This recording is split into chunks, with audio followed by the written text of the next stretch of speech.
And I want to thank you for being here today. Again, I do record these, so I could be here by myself and just do a lecture, but it's so much better when we collaborate. So your questions, your facial expressions, although I've got my glasses off so I don't see them as clearly, but I see when a little smile flashes and I know you're getting my jokes or something. So anyway, thank you for coming. I know it's spring break, not spring break, it's fall break coming up. Wish it was spring break. Fall break, we get 2 days off, so Monday and Tuesday, no classes. Little reprieve, take some time to enjoy life. We should do it all the time, but sometimes we don't. And we are at a really good place for this sort of transition. We are, let's see, let me get this turned on.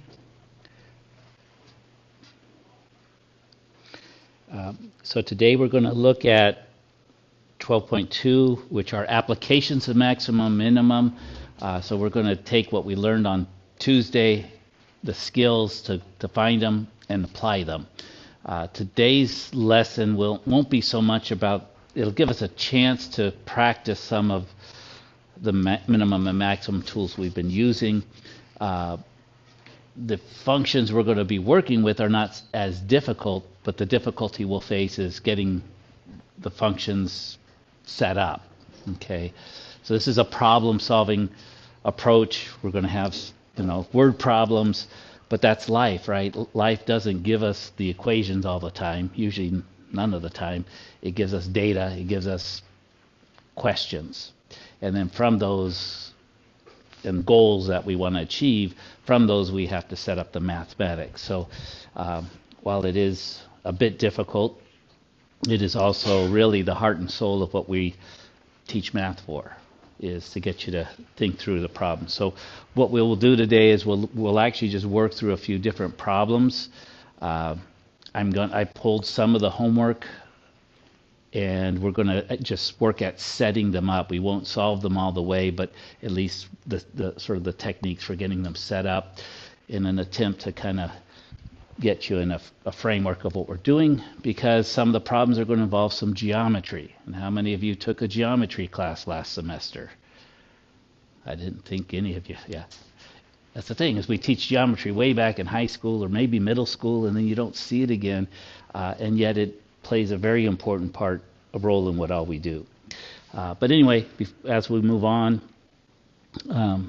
next Tuesday we do not have class, so try to remember not to come, sleep in, whatever you want to do.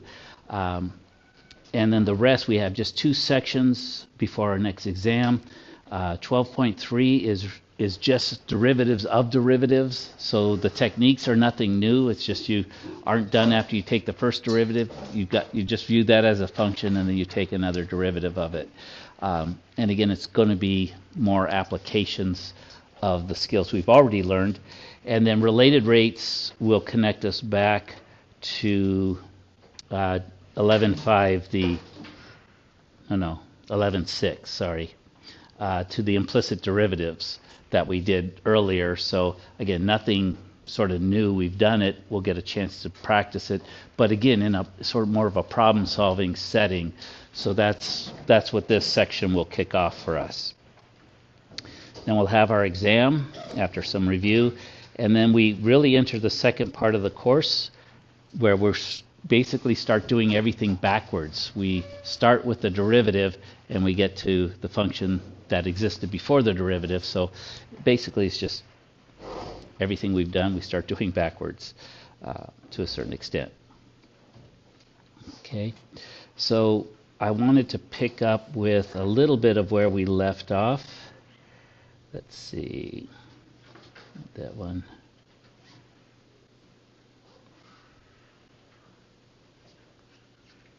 I think that's a good place. Okay, so what we're going to be doing is again, we're taking a word problem, setting it up.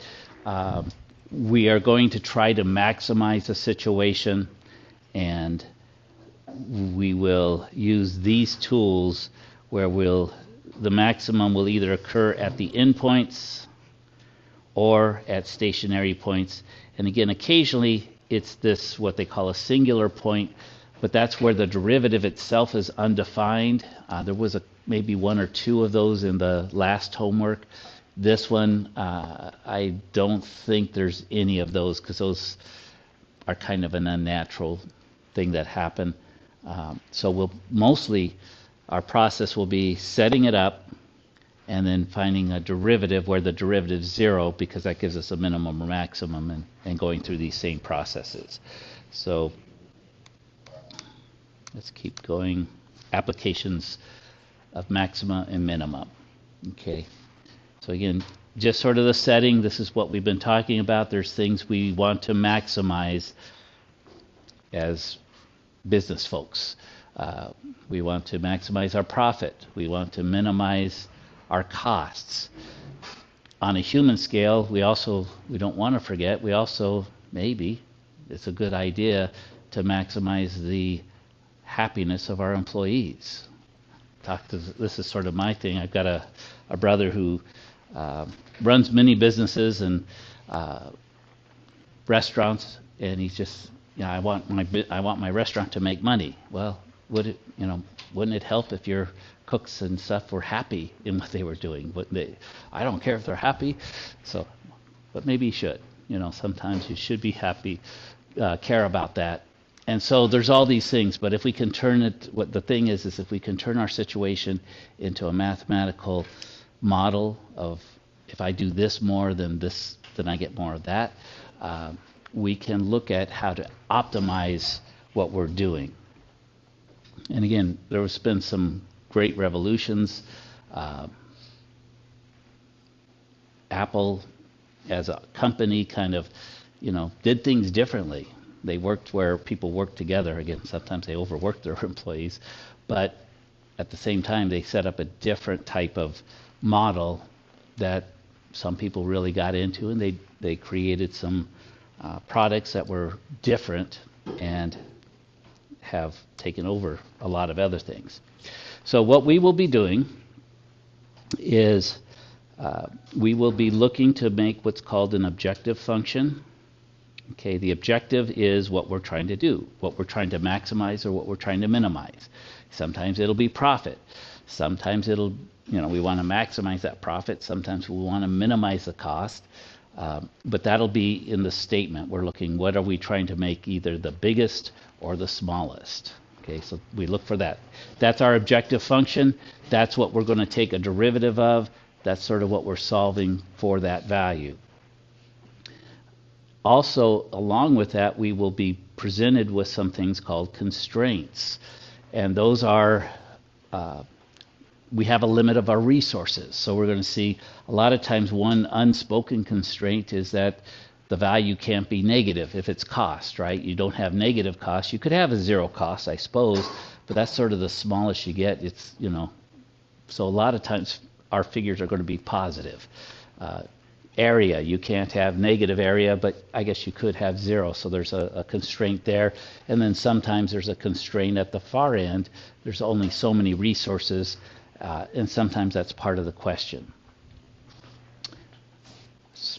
Budget, we might only have so many dollars to spend on this project, so that's a constraint. So we pick those up. Sometimes they're included into the objective function. Sometimes there are endpoints. Those constraints become our endpoints that we look, and remember, sometimes the maximum or minimum occur at the endpoints, not interior. So we'll look at all those. So we're going to look at a specific example. This is similar to one of the homework problems, very similar. Basic, same thing. We're going to get a cost and go through this. So we'll walk through this one as one example. We'll go all the way through it. I'll talk you through it, and then the slideshow actually solves it step by step. So there's some written things, more like a textbook. We'll just sort of review over those. And then what we're going to do is look at about 4 or 5 homework type questions, actually homework questions, and we're going to get them set up. Okay. So that you can kind of have an idea of how to set up all the ones. And what you'll see is that the derivative is, most of them, I think if not all of them, are not too hard to take, but it's getting them set up that's really the key part of what we're doing today. Okay, so let's get our setting. We have a clothing company manufacturing hockey jerseys. Not just any hockey jerseys, we want to make expensive hockey jerseys. High quality, I would assume. And then we're going to sell them to college bookstores, and for some reason we have a constraint that limits us to only making a run of up to 500. Maybe our equipment can only handle that, then it overheats or something. So we can make up to 500. So there's a constraint. Our factory or whatever has given us a estimate or a function that gives us the cost in dollars. So if I know how many jerseys, X is number of jerseys, right? I can figure out what the cost is. And just again, from business perspective, economics, you see a fixed cost of $2,000. Maybe that's the rent for the space or something. 10x, so it's costing us in materials maybe 10 for that. And then there's this other cost that sort of gives maybe a volume discount or some other charge. But anyway, that's all included in here. But this is a function that gives total cost, right? This is total cost.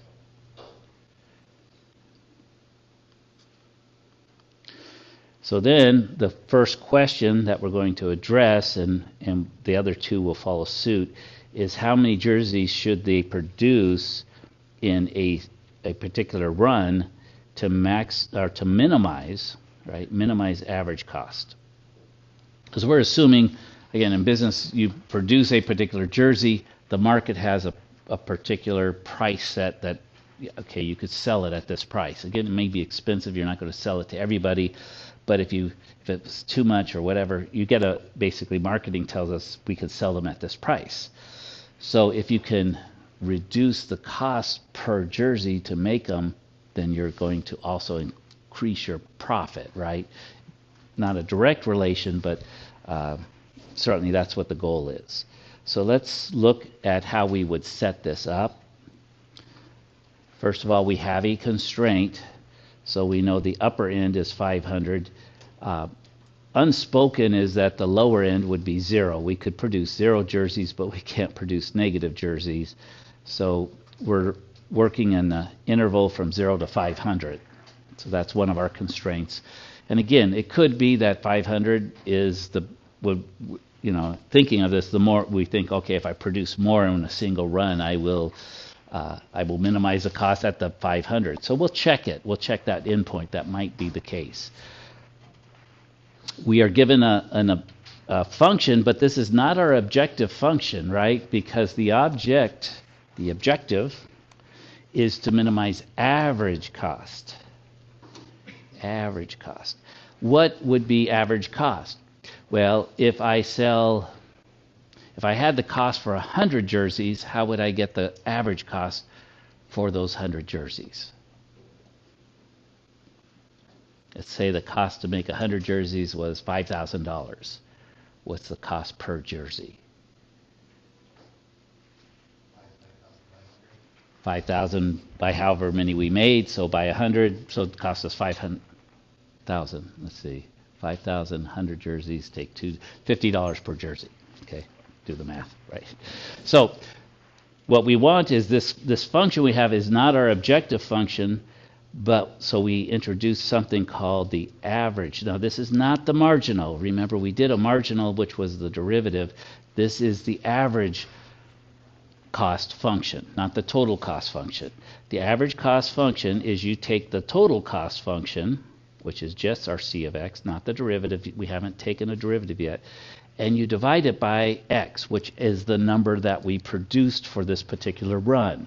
Okay, so notice it's just the function divided by x. Just like revenue oftentimes is what we sell it for times x, right? It's a fairly simple function. So in this case, we're going to take each of these items and divide it by x, right? So 2,000 plus 10x plus 2x squared divided by x. And basically we have to distribute this x through to each of them. Otherwise, we could take the quotient rule because we know we're going to need to take this derivative, right? Because that's one of our systems. To make the taking of the derivative easier and actually maybe working with it, we'll go with that. The average cost function is going to be 2,000 divided by x. And then remember, if x is in the denominator, if we write it as 2,000 x to the minus 1, that's going to be easier when we want to take the derivative. Okay, we could also, I'll just put a note up here, you can also write it as 2,000 divided by x. Okay, 10x divided by x, that's just going to be 10. And then 2x squared divided by x is going to be just 2x. Okay, so that's our objective function. So we had to take that extra step to get the average cost function. Okay, remember the average is we get the total cost divided by however we made, and on average it costs us that. Now the first jersey might have cost us more, the last jersey might have cost us less, but on average that's what it costs us. And so we can say, okay, if I send all of these, I can figure average cost of, say, like the last one, 50. Yes? Thank you. Yes. Errors like that are going to be big ones. So thanks for getting me fixed before we got too far. So that little decimal point's important. That's why they put the 0 in front, is so that you don't miss out on that. And I missed it all. So I'll put a little 0 here, a little 0. Awesome. Good, good. Okay. So what's our process? Now we're ready to go ahead and sort of work on this, right? We can start answering our questions. What's the minimum, or how many should we produce to get a minimum value?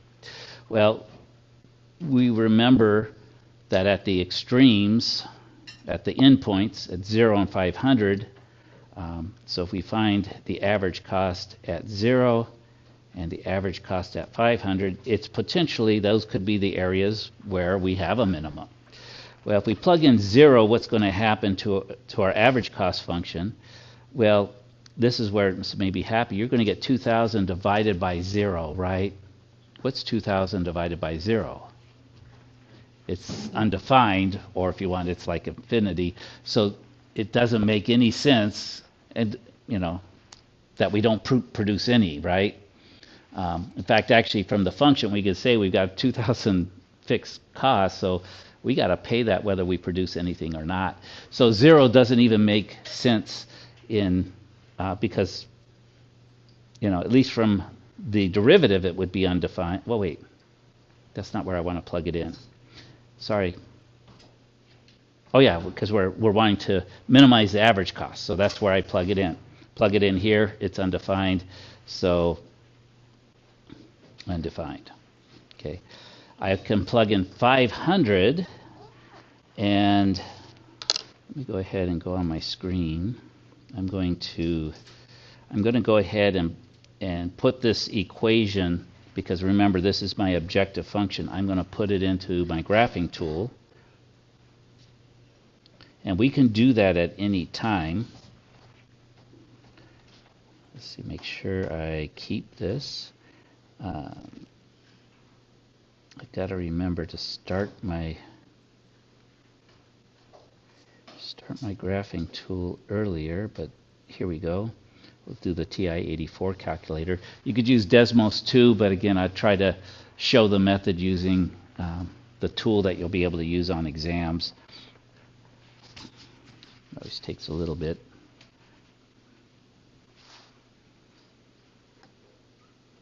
Sure, it's coming along.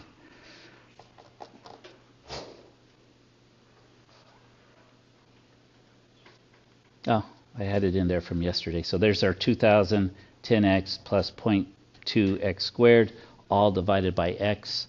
So you could do it this way. It was a little easier than putting the other function. But this is our average cost function. And what I can do is I can go to the table. Now I can scroll all the way down to 500, or I can come to table set, and I could just have my table start at 500. save a lot of scrolling. I'm going to hit enter, and then now I go back to my table and I'm at 500. I get, if I produce 500, my cost is average cost, right? This is average cost that we're talking about, is 114 per jersey. So I'm going to put that down. Again, all I'm doing is finding my endpoints. What are my values at my endpoints? And again, I could have just plugged in 500 to the calculation, to the equation, to the function, and calculated it by hand individually, but since I know I'm going to be coming back, using this tool is very helpful. Let's see. There we go. Okay. Let's come back here. And then we also got a view of that graph, and we could kind of see that that's not going to be the minimum because it dips down below. That's okay to do. It's not cheating. We can take a look at the graph anytime we want. And again, we could actually, by looking at that graph, we could also do it without calculus, because we could just go find the minimum point on that graph. We'll have it done. But I'm going to encourage you to also think about using calculus to make sure that both, you're basically two ways to check your answer. Okay, so to find that stationary point, right, the place where we would get a minimum, we're looking for where the slope of the tangent line is 0. So to get the slope of the tangent line, we take our average cost function and we take its derivative, and then we're going to set that derivative equal to 0. So the derivative of 2,000x to the minus 1, remember this minus 1 comes down, so that's going to make it negative 2,000. And then we subtract 1 from the exponent, that's going to be x to the minus 2. The derivative of 10 is a constant, so its derivative is 0. The derivative of 0.2x is going to be 0.2.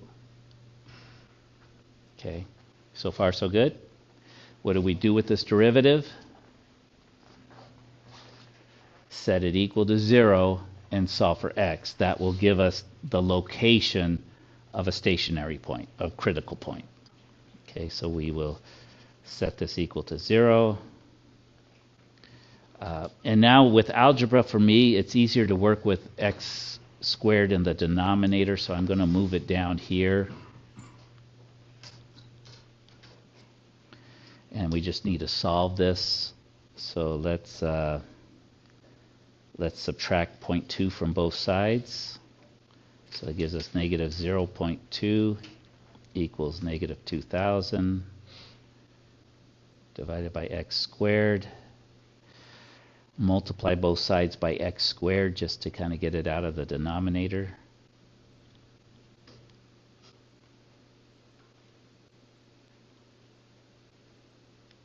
I think that's the best way to go. So then we get negative 0.2x squared equals negative 2,000. Then we can divide both sides by negative 0.2.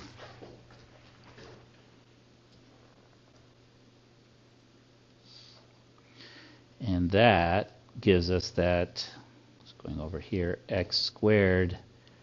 Negative divided by negative is positive.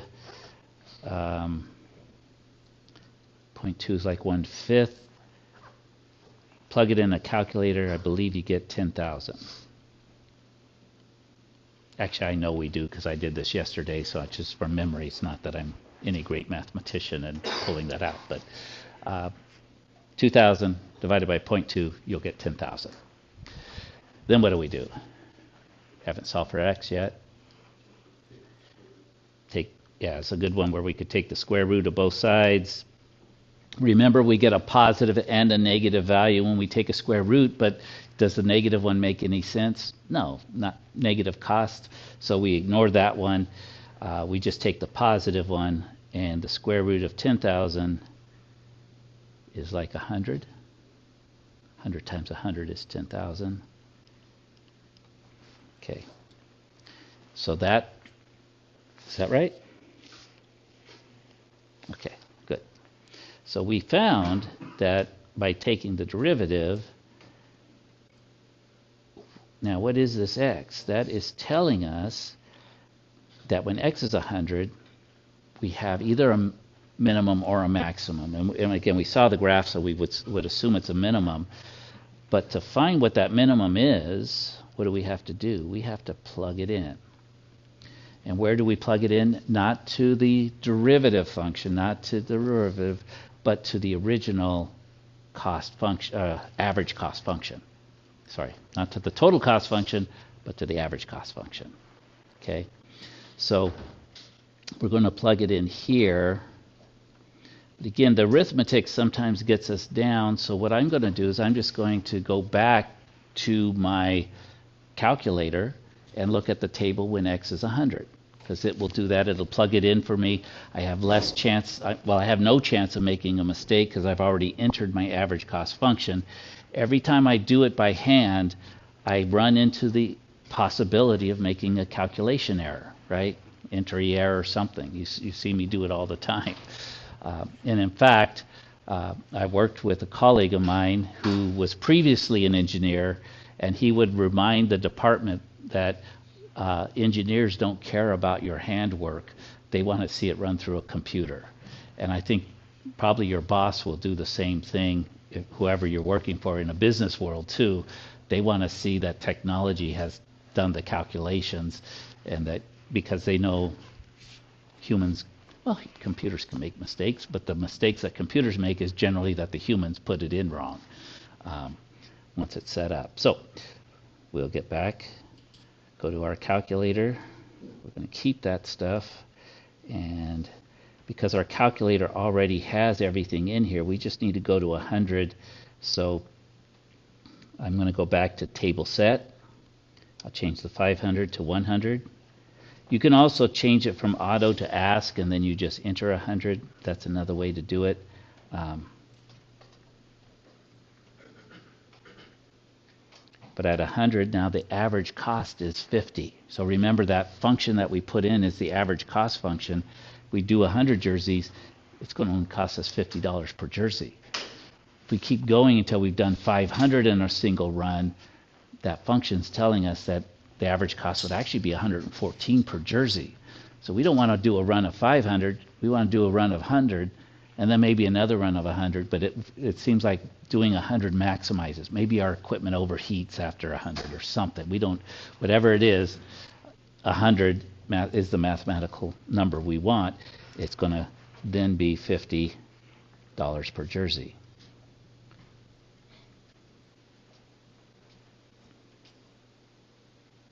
Actually, I should have stayed there because we're going to come back here. So we can see we've from what we've done, we checked the points we needed to. We checked the two endpoints, 0 and 500. And we got one's undefined, one's 114. We checked a middle point, a stationary point, and that is the only stationary point of interest, at least. Again, we could have got a solution of negative 100, but that makes no sense for us, so we don't even need to look at what that ends up being. So 100 is in the middle, and when we checked its value, it's 50. That's less than what it is at the endpoints. And so we can answer that the A question is we should produce 100 jerseys in a run, and that our average cost will be 50. In fact, if we go back, we just realized we answered actually two of the questions. So how many jerseys? The answer is 100. What is the resulting average cost? Well, we plugged it in and we got 50. And again, this is modeled just like your homework question. That's the same sort of steps you're going to go through. Your cost function will be a little different. And then this last one, how does the average cost compare with the marginal cost? So one more thing to do is now we're going to get also the marginal cost. And what's the difference between marginal cost and average cost? Average cost is the average, right? We produce this many, so it's the total divided by how many we produced. We averaging out the cost. Marginal cost is a specific, it's the cost of wherever we're at to produce one more. So we want to see what is the cost of, if we produced 100, what's the cost of producing the 101st cost, right? So we're going to do that, and then we'll be done with this one. But while we're at here, let me go back. What do you think? Is the marginal cost, do you think it's going to be more than 50 or less than 50?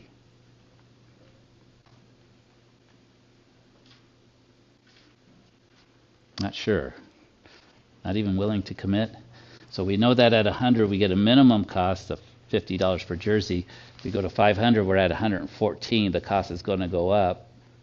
So what would you think what do you think that marginal cost to produce more than 100 jerseys, 101, would it be higher or less? I'll let you think about that. Okay. And let's look at the graph, which I've put my window. I'll just show you that I had to set my window for my X to go from 0 to 500 because those were my endpoints. And I just, by looking at the graph, I saw that about 150, that the costs are below that. So it fitted on here pretty good. Here's 100. I can go second, trace. I can put in a value of 100. There's that. I could also draw the tangent line, couldn't I? Second, draw. Let's draw in that tangent line. And remember, I have to tell it where I want it at 100. And we indeed see that that tangent line at 100 is horizontal, so that's why that derivative is 0 there. Now which one of those two functions is the marginal cost going to follow? Marginal cost, right? Comes from the derivative. It's going to follow this tangent line. If it follows the tangent line, what's the average cost going to be? This is a constant function at y equals 50. So if we follow that one more step, where are we going to be? It'll still be y equals 50. You'll see that's where we're going to go. What does the actual cost do? The actual cost actually is going up. Okay, so remember, marginal cost is not an exact thing. It's an approximation, and we're going to see that the marginal will give us $50, but the actual cost to produce one more jersey is actually going to be a little bit more than $50 because we can see that curve going up. Okay, but let's do that step just to be certain, and then we still have plenty of time. We'll set up everything else. So here, let's do that in green. So I'm going to do my marginal.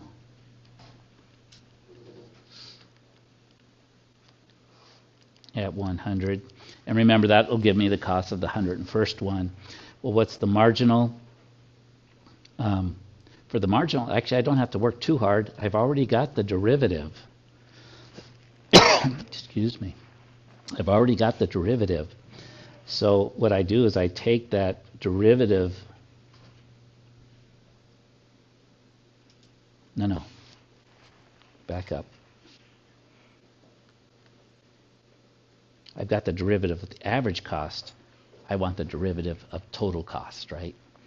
Because the derivative of total cost is where the marginal comes from. Okay, so derivative of total cost is marginal cost. So I have a little work to do, but not too bad. So I want to come here, and I want to go back to the total cost function, and I want to take its derivative. Okay, derivative of 2,000 is 0. Good. No derivative. Derivative of 10x is just 10. Becomes a constant, 10x to the 0, right? And then the derivative of 0.2x squared, the 2 comes down, so it's going to be 0.4. 2 times 0.2 times 2 is 0.4, x to the first power. So this is the derivative of total cost, which will give us the marginal cost. So if we plug in 100, we actually get the cost for the 101st. Remember, it's going back to marginal cost. So again, there's not going to be anything directly from the last course, but once we learn something, we could use it. So then we're going to get the marginal cost at 100. We'll plug that in. 10 is still 10, plus 0.4 times 100. 100 times 0.4 is 40. 40 plus 10 is 50. The marginal cost is exactly the same as the average cost when we've optimized. But remember, that's because the marginal cost starts following that tangent line, which is 0. So if we're at that place of the minimum and we go one step on the tangent line, we're still at the same place. Now, that doesn't mean the 101st jersey actually costs just $50. It probably costs $50 and a few pennies. It's, so if we actually got that. And you could get that by plugging in 101 to the average cost function, and you'd probably see it's actually a little bit more. But marginal cost at 100 is exactly the same as the average cost at 100, because it's a minimum. It won't work anywhere else. Other places it'll be different. But at the optimal value, the minimum, those two things are going to be the same. Does that make sense? Kind of? Okay. But you see what I mean is as we go forward and we look in a context, we start to get more knowledge about the things we were doing before, and we're just kind of abstractly, doing stuff. But now we can kind of put it into a context. Okay, so what we did, we identified the unknowns. We didn't know how many jerseys we were going to produce. We identified the objective function, which was the average cost function, and that's what we wanted to make as small as possible. So this is, again, I'll just kind of go through it. This is the textbook going through it. If you, and I leave this in here, so you always have access to these. If you click on the link to the slide deck, you get the unupdated one, and you'll see they basically did the same thing we did previously. It's not defined, the average cost function is not defined at 0, but we've got the endpoint of 500, and so those are constraints. Calculated the average cost, whereas the derivative of the average cost equal to 100, they come up with plus or minus 100. Again, we talked about the negative 100 doesn't make sense. Plug in the 100, we got 50. Okay, so again, just maybe a little bit nicer writing than what I had. And then they check the endpoint. Again, I always like to check the endpoints first, but when you check the endpoint, we got 114. But that's usually an easier thing to do, so I do it first, but you could do it second. You could also look at the graph. I just want to emphasize, you can always look at the graph first if you want. Sometimes that helps because then you know what you're looking at, what you're doing. That's perfectly fine. But just also take that step that, I got the answer, I'm going to stop. Take the answer and then see if you can work with the derivatives. Okay, and then they show us the graph. So there's going to be a time when we do this. And you'll find that if you do this enough, maybe you start with the graph. After a while, you'll be able to work through it and then look at the graph secondly. But it's, again, there's no extra points for looking at it second or first. Okay, do what works best for you. But do take the time to kind of get that understanding. Okay, so now we're going to look at some geometry type problems where we want to minimize or maximize something. And hopefully that shows up good enough. So here's, and again, this is taken from the homework. Your number here, the 76, is going to be different. But there are a couple of questions dealing with rectangles. So the formulas we're going to get up or use in this will be similar to all that we're going to do. We've got a rectangle. Perimeter is 76 inches or something, or feet, we don't know. And we want to get the largest area.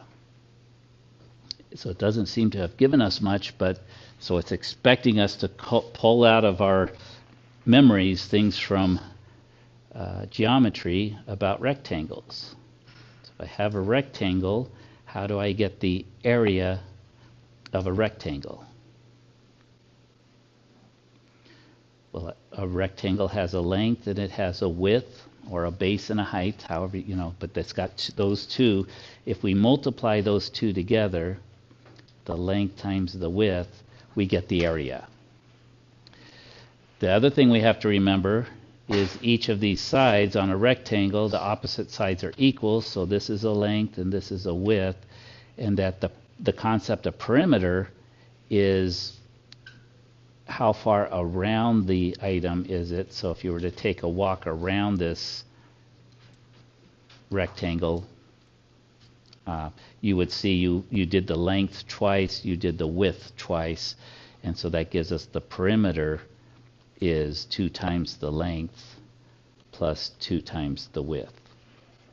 Okay, and we're going to use that because we've got this constraint that our perimeter can only be 76, or it is 76. So we can put that in here. But which one of these two is our objective function?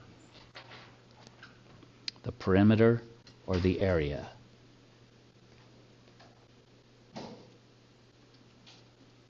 We have to go back to the question, what are we trying to maximize? Area. So that is the objective function. The perimeter is a constraint. It's what's called a constraint. We don't have 100 units, we have only 76. The other thing we notice is that our area function has 2 variables. It has a length and a width. We haven't done, I guess we've done some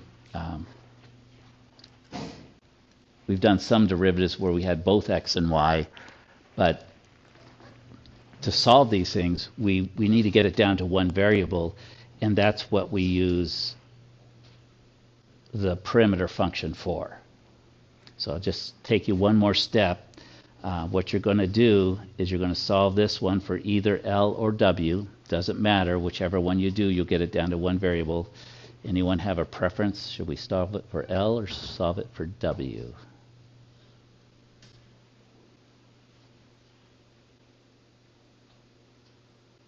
I can't make decisions this morning, so I need some help. W, okay, good. I think yesterday I solved it for L, so that'll give some variety. So we're going to solve for W. We subtract 2L from both sides. We get 76 minus 2L, and I'd like to use a script L instead of a big L, 2W. Solving for W, what do? Divide by 2. We could divide this whole side by 2 or each individual by 2, and I kind of like to not have fractions, and I see they're both even, so 76 divided by 2 is 38. 2 divided by 2 is 1, and that equals W. So now I can make a substitution where I put 38 minus L in for W up here, and so I get that my area is actually equal to L times 38 minus L. And again, we could use X and Y, use whatever variables you want. What you'll see is your area, let's distribute this L, is 38 minus L squared. You've got a quadratic, and if it's the X squared, the quadratic part is negative, it will be a parabola, so you will get a maximum value, maximum area. So the thing we need now,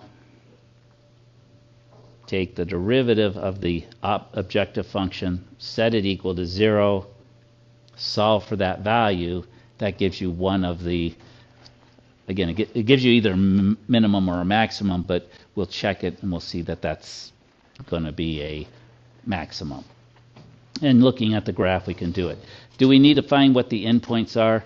Well, we sort of do. I mean, 76 certainly would be the longest. So if one side was 76, the other side wouldn't have anything. But we could just kind of looking at what we have now, we can say that the endpoints are going to be minimums. The maximum is going to occur somewhere in between there, somewhere between 0 and 76. So kind of take it from there. So that's a setup with anything with a rectangle. Know those formulas for perimeter and area. And that's what we're working with. I believe you'll see if you've got a certain perimeter that the maximum area is always going to be a square. So take away the mystery from it, but squares actually maximize areas for rectangles. Okay. Let me, and again, you'll have a slightly different one, but you'll work through there, and then there's a couple other, let me just get this out of the way, a couple other rectangle-based problems, and some dealing with fencing and fence that costs different amounts. We're going to look at one similar one for that. Here's one I just wanted to, it's a little more challenging. It's a package, so it's got, and we're looking at volume, so it's really got 3 dimensions. Postal Service will accept packages only if the length plus girth is no more than 258 inches. And they show a picture here. So the girth is actually the perimeter of the end times its, or plus its length, right? So we get this assuming the front face of the package is a square. And they do that to make it a little easier on us so that we have fewer variables. So what we can do is we introduce our variables. Let's call this side x and this side x. Because it's a square, so that's the length of the end cap of the box. And we're looking for the largest volume. So what is volume? And again, that's going to give us our objective function. Volume is length times width times height. And what we see is our width and our height are both x. So our volume is going to be the length times x squared. So we're getting there. We still have 2 variables, so hopefully we have a way to replace that length with something, or maybe the x with something. And we do, so it's this formula for girth. The girth is, well, wait, not, it's girth, the length plus girth is the formula we're going to use. So length plus, now what would the girth be? Well, the girth is the perimeter of a square. If the square has side x, what would the perimeter be? X plus x plus x plus x, 4x. Does that make sense? So our girth is 4x. That needs to be less than 258, so, but we have this feeling that if it was equal to 258, that's a maximum we can get, right? So that's going to give us also the maximum volume. So use all of it. You could have a box with less girth, or with that less than 258, but it would, just by, it would probably have less volume. So we do this one, again, we solve for either L or X. Looks like it'd be easier to solve for L. Subtract 4x from both sides, you get L equals 258 minus 4x. We can substitute that in for L, and notice we're going to get a x cubed, and that's going to be our objective function. Remember, you can look to the endpoints, but we're not quite sure what those endpoints are. You could sort of solve it this way, but again, a cubic, and again, if you look at the graph, remember a cubic could have a minimum and a maximum. We're looking to maximize, not to minimize volume. So you could graph it, but again, you'll take the derivative of the volume. Once you have it down to one variable, you'll set it equal to 0. You'll solve for that L value, or X value. That gives you one of the measurements, and And then once you have that, you could come back and find the volume, right? Once you have x, you would plug it in to this new equation, and you would get the maximum volume. Is that enough setup that you think you could follow it from there? Okay, give it a try. So that's the main things to set up. Again, once we get there, take the derivative, set it equal to 0. That gives us a location of either a minimum or maximum, and I believe in this case we'll get two values, and one will be a minimum, one will be a maximum. So we plug them in and we'll be able to tell the maximum is the bigger value, right? Okay, got a couple more we'll look at. Where did I put my, oh, here it is.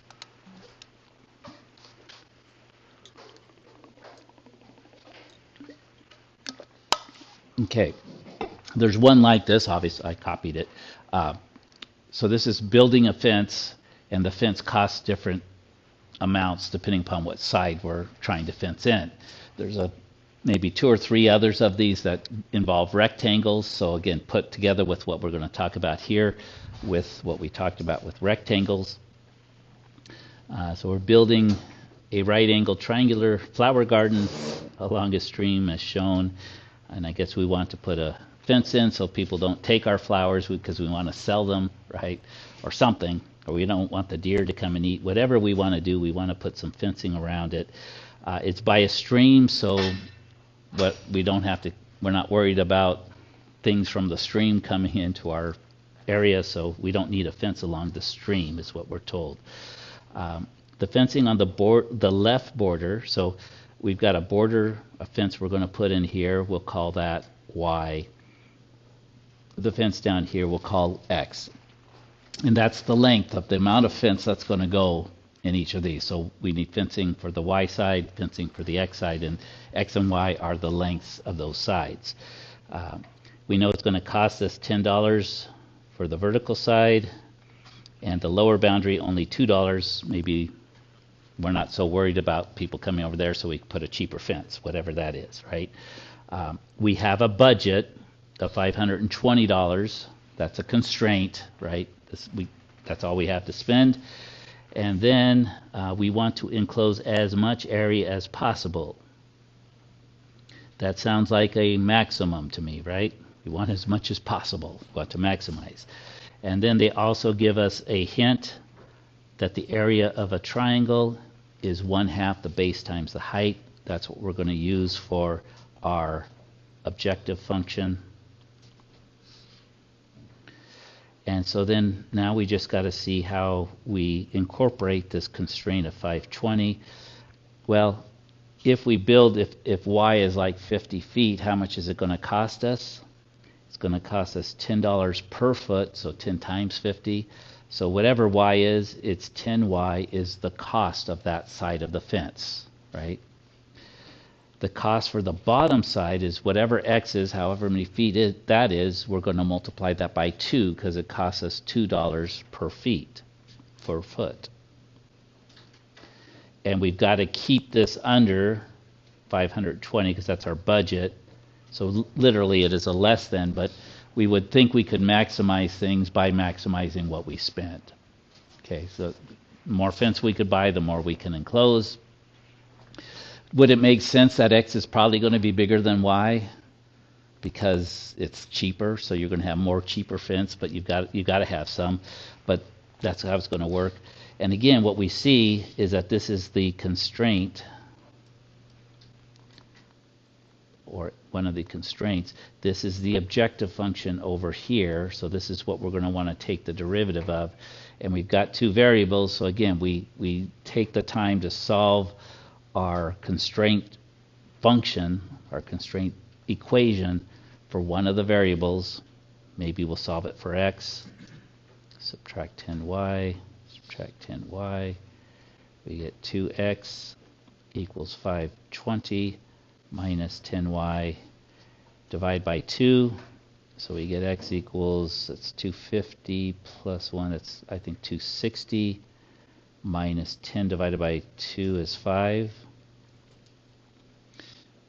And again, what we're going to do is we're going to substitute this value for x, and then now we've got an objective function with just one variable, y.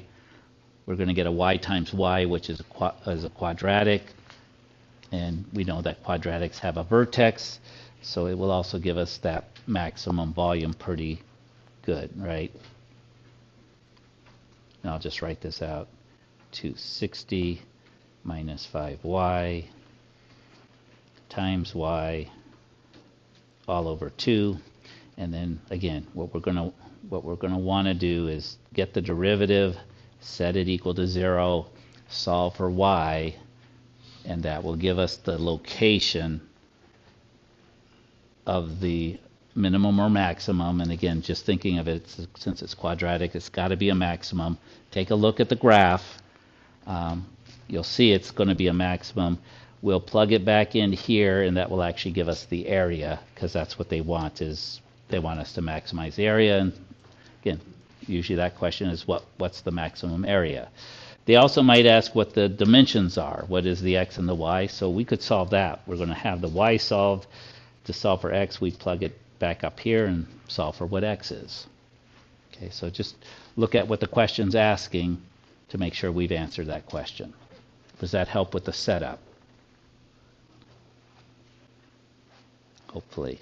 Okay, and again, you'll have a few others of these where you're building fences, and the fence on this side costs $2, this one costs $10. So again, it just makes sense that the one with the cheaper cost, if you're going to maximize the area, is going to be probably larger. Okay, and this one is sort of a two-step question, so I just wanted to address this because it involves the business concepts: profit, revenue, cost. And so, as we set things up, just be sure to clearly get them set up. Again, most of you are business majors, so this is a key part, at least certainly for business management, for finance, again, when I look at the exams, some are still struggling a bit with this. Some are getting it. Cost minus revenue. Remember, it's revenue minus cost. Revenue is the income. Cost is what gets subtracted. So let's walk through this a little bit. We've got Hercules Films. They're going to release a video, which kind of dates this, right? Because they don't make video. Well, they don't call them videos, maybe DVDs, but they don't. Do they even make DVDs anymore? No, everything's pretty much streaming, right? So modern, if we're going to update this, streaming at a cost of something. Anyway, we are given, and so that's all Son of Frankenstein. The marketing people estimate that the price of P dollars, so again, this is what we could sell it for. If we set a price, we will sell more if we have a lower price. And so they've got a function here that set your price, and we can determine how many we're going to sell. Right? So this is quantity sold based upon price. What price will bring in the greatest revenue? So this is where we have to think about. So we want to maximize revenue. How do we determine what would be the function for revenue? What's the process of calculating revenue? Price times quantity. How much we sold, right? We sold 100 at $5. 100 times 5, that's our revenue. Okay, so what's the price? Revenue. Well, the price is just P. Or you could, if you want to change the variables, you could call it X, but it's P. What is the quantity? So we're going to get P times Q, right? Price times quantity.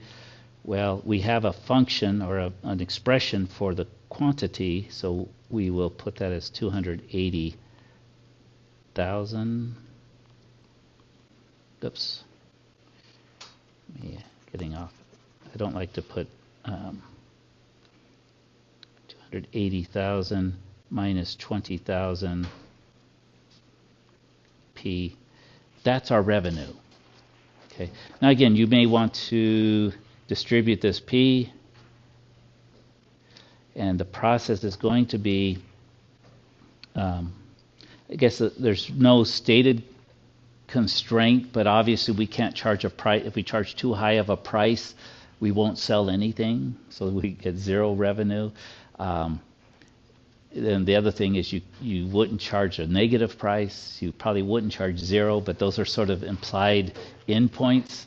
But again, you can see we're going to get a quadratic, right? 280,000 P minus 20,000 P squared. And we remember a negative quadratic always has this sort of shape, so that we're going to have a maximum at the stationary point. We just remember that. So again, what we'll do is we'll take the derivative of the revenue and we'll set it equal to 0, and that will allow us to solve for P, and so that tells us the price where we're going to have the maximum revenue. If we needed to give them the revenue, we would come back to this revenue function, right? Because this is the revenue function, it's not the derivative yet. Plug in P and we could actually get how much money, how much revenue would come in. So far, is that good? Revenue, quantity times price. And they're giving us, and price is just price. What we're going to set one price. Now you could make this more complicated, like, you know, gold members pay this much and silver members pay a little bit more, but we're not doing, we're just charging everybody the same price. We don't know what the price is, because as we move that price, because that could vary, right, we sell either more or less depending upon the price. So those are sort of the constraints that are working together. But the cool thing is if we take P times that function of Q, it's all going to work out. It'll give us a price that will maximize the revenue. Okay, here's a similar question, but now we've got a second video, the bride of the son of Frankenstein. So into the second one, they give us a different, slightly different pricing function, 2,000 minus 20,000. They do tell us how much it costs to make each one, and it's got a fixed cost of $4 per video, so not too different, right? What price gives the greatest profit? Okay, so profit. How do we calculate profit?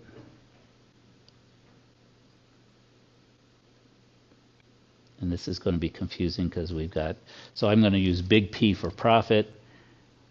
Profit is revenue minus the cost. Right, revenue minus cost. So now we've got to set it up. We've already set up a revenue for a very similar problem. These actually do occur in the homework one after the other. So do that one first, and now we know how to get revenue, right? So I can come down here, profit. Revenue is simply price times quantity, P times Q. What is cost? Cost is $4 per video. Well, how many videos did we produce? We don't know exactly, but we know we produce Q, right? Because whatever price we set it on, that's how many we're going to sell, so that's how many we're going to produce. So cost is going to be $4 times Q. And again, so to get the full profit function, and again, I'm doing this because I want you to understand the concepts real clearly that relate to business. P times Q is going to be P, and Q is this function, 200,000 minus 20,000. And again, when you go to do the homework, the things that will be different are the things that are in red. So you'll have maybe slightly different numbers here, but the whole process of setting up is going to be identical because the rest of the question's the same. So that's our revenue, and then we're going to minus 4 times Q. And what is Q? 20,000, 200,000 minus 20,000 P. And then again, you're going to want to see this is 20,000. I need a P in here. There we go. So that's the Q function again. Distribute through. We do only have one variable here, so we don't have to worry about that. We'll have a function in P. Again, you're going to see it is a quadratic, a different type of quadratic, but this will actually give us the place where we will maximize the profit. And again, all the question at least is asking what's that price. We don't have to plug it back in and find the actual profit. Unless you're curious, you might want to do that at that price. That will give us the maximum profit. Again, you could also graph this, right? And I encourage you to graph it, but and just so that you can see in the end that all the pieces fit together. Or graph it initially so that you get all the answers and then do the algebra or to do the calculus, take the derivative, right? So to do this, we're going to take the derivative of the profit function, set it equal to 0. That gives us the location of that maximum profit. Gives us the location, how many we should no. It's all in terms of price. It will give us the price we should charge to maximize profit. We want to know how many we did. We put it into the Q function. We've got our price, put that in. That tells us how many we would be able to sell at that price. And if we want that profit, we put it back in the original profit function, put that price in, and we get, we'll get its cost over here. We'll get its revenue over here. Revenue minus cost. We'll get our actual profit, our maximized profit. But again, also if you graph it, you just go to the graph and it'll give you all of that. It'll give you the price that maximizes. The Y value will be the actual profit. That's why I like using the graphing calculator. It gives us all, and it allows us to focus on the problem solving process and what we're getting rather than all the technical side. And then again, we can go and do our work so that doing that technical math sometimes helps build that understanding as well. But I find I have to kind of do them separately, because when I'm doing all this technical calculations, I lose track of what I'm doing, what I'm solving the problem for. If I've got sort of a higher level and I can look at it without too much calculation going on, especially if I can see a graph, if I can see a table of values, I get a better feel for what's going on in the question, which allows me to make a better business decision. Okay.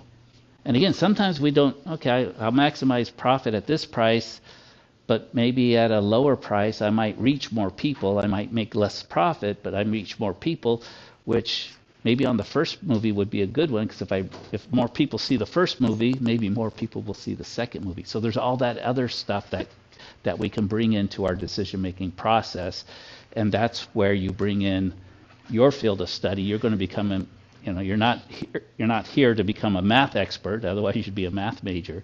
You're here to be an expert in your field that you want to pursue.